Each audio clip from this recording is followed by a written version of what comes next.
Hello and welcome to another devlog for Peasant Uprise. In this devlog, I'll talk a bit about roles, so it gives me a good preamble into battle tactics. I will close out with the yield mechanic as a possible tactic. Most RPGs give you a way to customize your character in the form of skills, abilities, or traits. In fact, in a lot of cases, you start by choosing a class that's going to define how you're going to play the game, that being a caster or a healer or a warrior, to name a few examples. When it comes to multiplayer with multiple characters, those roles tend to complement each other in order to build the perfect team. Peasant Uprise is true to this aspect of RPGs, and while not a multiplayer, it is a game that counts with multiple characters that the player has to manage. So there is room to have peasants specialize in different roles in order to build the perfect rebellion. How the player chooses to customize each peasant is entirely up to them. But with the given skills, traits, and tools, you can certainly build the usual RPG roles as well as some unusual ones. For example, what's normally referred to as a tank is a character that soaks in the damage from the enemies. His or her role is not really to deal damage or to support the rest of the party. It's just to build enough health to sustain the damage taken in a battle while the others fulfill their roles.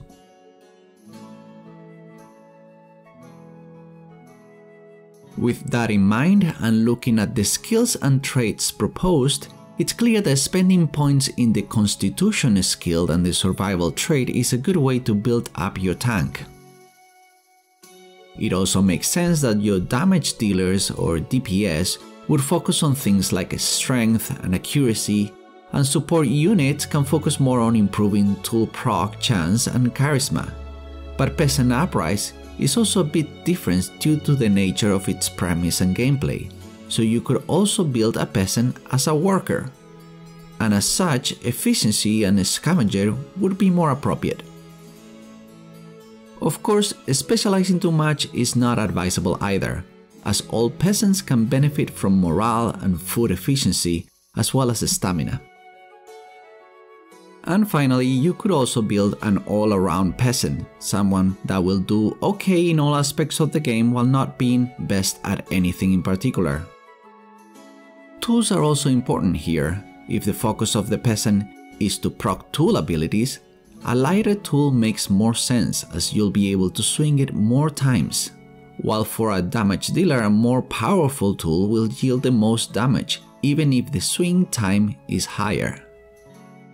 Each tool has their own chart which explains the attributes of that tool.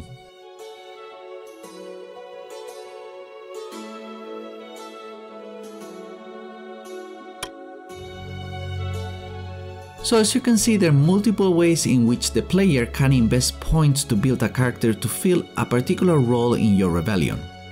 But of course, Peasant Uprise is also true to the nature of the characters, so despite a focus on damage or tanking, these are still peasants and will never be mighty heroes that can take entire armies by themselves. It is in the size of your rebellion, its constitution, and the player's decisions what's going to matter most.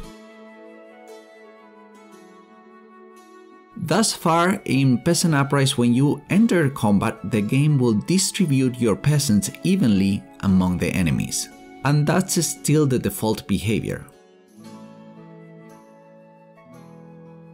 This approach is fine in the early stages of a playthrough, but it's of course not ideal, especially as you progress through the levels. With battle tactics, when you're close to an enemy troop, you'll see this small tactics panel. And when you enter this mode, you'll also see this targeting button enable for each peasant. In this mode, you can now target each peasant to attack a particular enemy. This sounds like a fairly simple tactics system, but the impacts and possibilities in battle are huge. Going back to the roles, now I have multiple tactic options when approaching combat. I can distribute my tanks evenly and focus all my DPS into one enemy, or distribute the roles evenly. I may decide to focus first in a particular unit, like an archer, and assign more peasants to him. Or I could focus those wielding an axe on a wooden tower, while everyone else will be focused on the soldiers around them. Tactics are not mandatory, and do not expect you to assign all peasants either. Whatever peasant doesn't get assigned, it will fall back to the default assignment. So this does not add to micromanagement. You can just use tactics for your 2 or 3 tanks and let the game assign the rest for you, or not use it at all if it's a sure win. You can attempt to retreat from battle by yielding. Whether you succeed or not will depend greatly on the overall charisma of your party in the adventure. But each time you yield, it will become harder to succeed the next time, and yielding also causes a small morale drop. So this option is not meant to be abused, but if it allows you to save the life of a peasant, it's a viable tactic.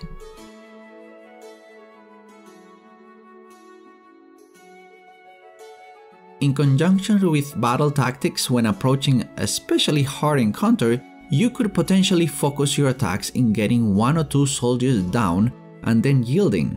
You can rest, go to camp, even swap your peasants that have received damage, and then try again.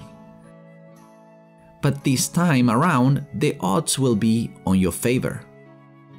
This also means that if you lose a battle, you might consider applying a different strategy, instead of just waiting to build up skills or getting new peasants.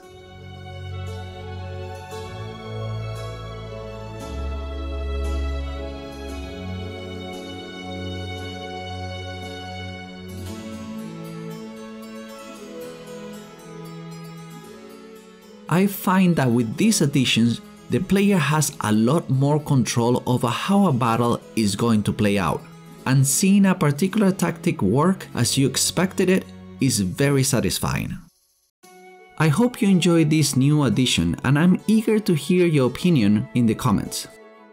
If you like my content, don't forget to like, subscribe, and click on the bell to receive notifications. And if you're interested in Peasant Uprise, you can go ahead and wishlist it in Steam.